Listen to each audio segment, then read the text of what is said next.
Can you tell us a little bit about the unique nature of Aaron's script and why you feel it is so important to explore a character as iconic as Steve Jobs?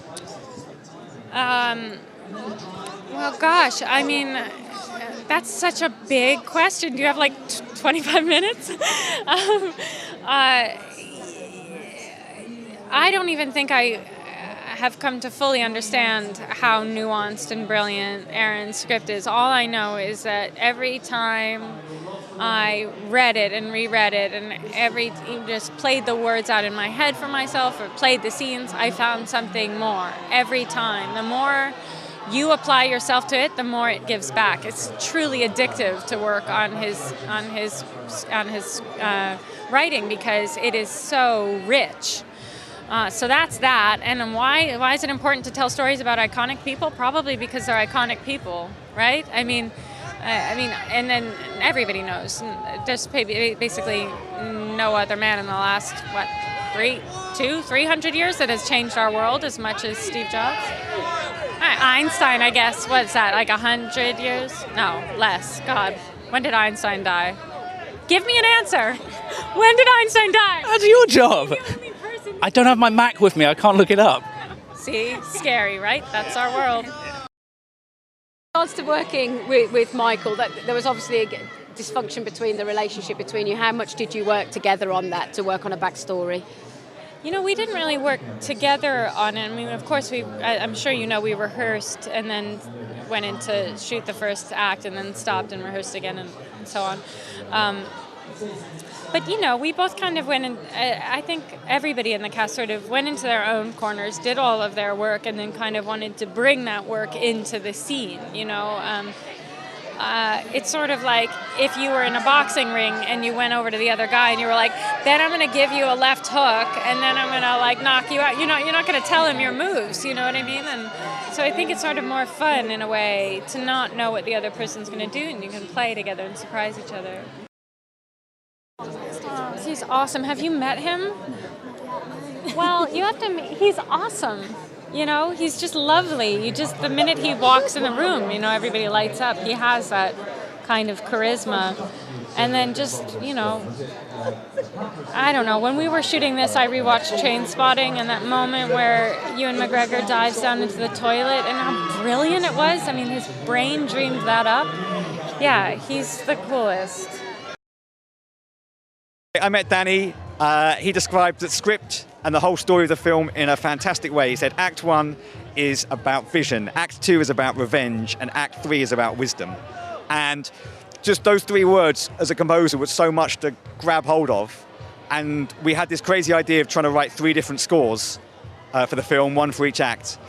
And we didn't know if it'd work, but we kept at it, and that's what we've ended up with. Yeah, I mean, when you've got like Aaron's script is phenomenal, and when you've got something like that, you've got to respect it and also make sure there's a lot of space for the dialogue in the film. So that's one of the hardest things, is trying to create a score that basically has an identity but still has space for dialogue and can push the emotional beats and the emotion in the film. 1984, the first act, I used equipment from 1984, I used synthesizers from 1984 to try and capture that optimism that technology and computing would bring. And so I basically got to live out my synth geek fantasies. And then 1988, set in the San Francisco Opera House, used the oldest computer of all time, an orchestra, wrote an opera. That was quite good fun, quite hard work. And then the third act, we used the computers of today to write a digital score to embrace basically what computers have become and reflect what Steve had become by that point in the story. I think, as anyone who's interested in computing technology, he was the first influential figure who recognized that computers were more than just machines for databases and accounting. He recognized the artistic and creative potential of computers and also the aesthetic qualities they could hold. And I think through that he changed so much, because he allows so many of us to be creative in ways we could never have imagined like 20 years ago. I have a box on my desk about that big, which is the new Mac Pro. That's equivalent of like £1 million recording studio 20 years ago. And to have that just lying on your desk now is phenomenal. You know, when I'm playing somebody who actually lived, you have to sift through that information as rigorously as you can and try to glean as much as you can about who somebody was, how they lived their life, and whether or not you get to use all that information is another story. Whereas if you're playing somebody fictional, the sky's the limit, and it could be anything you want to create. I love both challenges. Both are thrilling, and this was an unusual one in particular because I got to meet the person that I played, and Andy sort of came in and spoke to us at the beginning of the process, and spoke to all of us, spoke to me, and then took me out to Palo Alto to hang out with him and his wife and see the world in which he lives, and he couldn't have been nicer. At the heart of this film is an astonishing performance from Mr. Fassbender. Can you talk about working with him and what made him, I think, the right choice for Steve? You know, that's a difficult question. I think, you know, Michael's a brilliant performer. He has such grace and poise, intelligence and humor, and he was kind of, for us, the stillness in the hurricane, and a remarkable leader in that he kind of, as Steve Jobs did, not demanded, but really encouraged all of us to find the best version of all the scenes that we were going to be doing. So he was a natural leader, and that's, I'm sure, one of the aspects of his character that they thought would be wonderful for Steve. You know, very, very rarely do you get a script plunked down in front of you that's, number one, 180-something pages, but Aaron's a remarkable wordsmith, and I would leap at the opportunity to work with him anytime. And to watch Danny be challenged by a dialogue-heavy script, it was something that I think was really exciting about the prospect of working with Aaron as well. For Danny was, you know, creating the visual world for a ton of words, and he did an extraordinary job. So I would have been curious to have spent time with him to see what he was really like.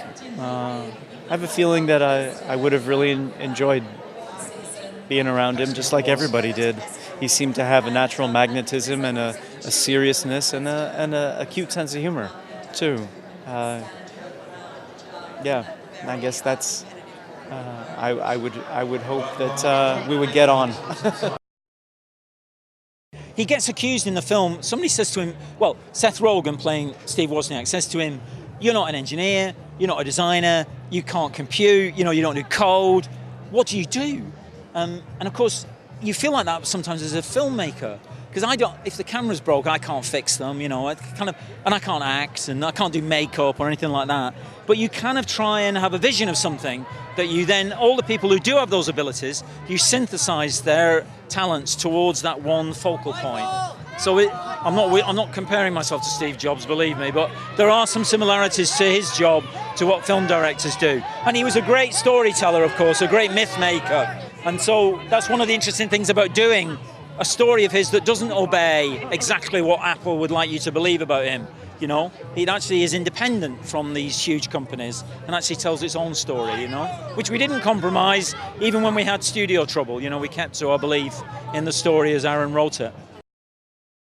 It's actually a way of breaking the spectacle, if you like, the tradition of biopics, which tend to be cradle to grave and tend to skim across the surface of many established facts and cover as much ground as possible. And this was no, let's not do that. Let's take this image we have of him, which is in front of his product presentations, and actually dramatise the 40 minutes before he walks out on stage for 3 of them. And it's the same people he meets each time, which tells you it's an abstraction, it's an invention in a way, but it's not disrespectful, it's based on the evidence of those people, most of whom Aaron talked to extensively, and most of the scenes are based on things they said to him about the struggles they had with Steve. And through them you try and illustrate what it is like to be Steve Jobs at that moment as well, because that's in the end is to try and find a way inside the man rather than the surface of the man. That's the idea. If you watch his work, he has a kind of intensity that's like obvious. I mean, it's a ferocious intensity. That was very Jobsian. That's what we were told. People said, make sure you get the stare right, because that's all they could remember of him if they'd been on the receiving end. But more than that, it's that Michael is he also has a very witty side, Michael, as well. There's a touch of the Cary Grants in him, I think. But he is uncompromising in the way that he approaches his subject matter. He's not going to compromise because the studio head says, can you make him a bit more likeable in that scene where he destroys somebody? Can we just have a bit more likability? This is a favourite word they like using. Michael would not entertain that. And I think you need that. Jobs didn't entertain that as well. You had a focus and that was your job to make people see it, come to life in front of you. And Michael does that as an actor. And I mean, he has enormous range and talent as an actor. And I think this film shows you just how extensive that is. Anyway, so he's a very special actor, yeah. I'm sure he thought sometimes, what am I doing? Because he did take on basically 3 months of absolute ferocious concentration.